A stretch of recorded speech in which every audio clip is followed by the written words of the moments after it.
मोक्षदा एकादशी का व्रत बेहद मंगलकारी माना जाता है। इस दिन भक्त विष्णु जी की पूजा करते हैं। इस दिन का व्रत रखने से घर में शुभता आती है, साथ ही माता लक्ष्मी खुश होती हैं। वहीं इस दिन पूजा के दौरान व्रत कथा का पाठ जरूर करना चाहिए, इससे व्रत का पूरा फल मिलता है। इस साल यह 11 दिसंबर यानी आज मनाई जा रही है। हेलो दोस्तों, स्वागत है आप सभी का राधे कृष्ण चैनल में। श्री हरि और माँ लक्ष्मी जी की असीम कृपा आप और आपके समस्त परिवार पर सदैव बरसती रहे। इसी शुभ मंगल कामना के साथ आइए सुनते हैं आज की मोक्षदा एकादशी की व्रत कथा। भगवान विष्णु को प्रसन्न करने के लिए एकादशी का व्रत बेहद शुभ दिन माना जाता है।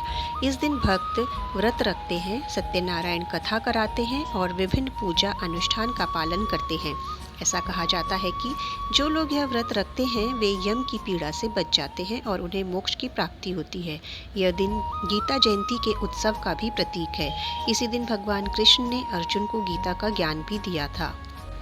इस साल मार्गशीर्ष माह के शुक्ल पक्ष की एकादशी तिथि 11 दिसंबर यानी आज मनाई जा रही है।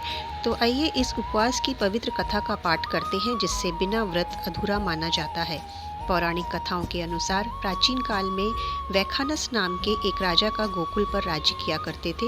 एक रात उन्होंने सपना देखा कि उनके पिता को मृत्यु के बाद बहुत कष्टों का सामना करना पड़ रहा है। अपने पिता की ऐसी हालत देखकर राजा को बहुत ही दुख हुआ। सुबह होते ही उन्होंने अपने राजपुरोहित को बुलवाया और उनसे कहा कि आप मुझे मेरे पिता की मुक्ति का मार्ग बताएं। इस पर उनके पुरोहित ने कहा कि इस समस्या का निवारण केवल पर्वत नाम के महात्मा ही कर सकते हैं, जो एक त्रिकालदर्शी हैं। यह सुनते ही राजा पर्वत महात्मा के आश्रम पहुंचे और उनसे अपने पिता की मुक्ति का मार्ग पूछने लगे। इस पर महात्मा ने उन्हें बताया कि उनके पिता ने अपने पिछले जन्म में एक पाप किया था, जिस कारण उन्हें नरक भोगना पड़ रहा है। राजा ने महात्मा से इस पाप से मुक्ति का उपाय पूछा।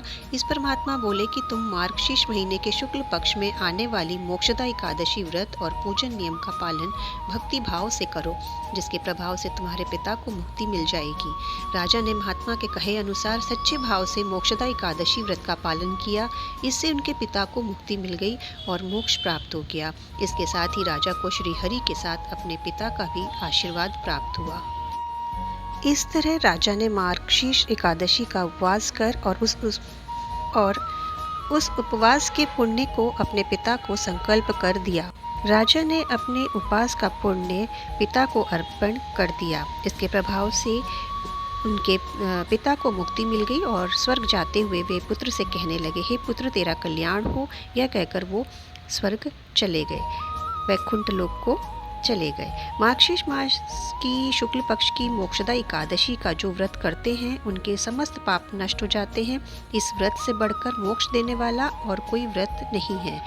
इस कथा को पढ़ने या सुनने से वाजपेयी यज्ञ का फल मिलता है। यह व्रत मोक्ष देने वाला तथा चिंतामणि के समान सब कामनाएं पूर्ण करने वाला है।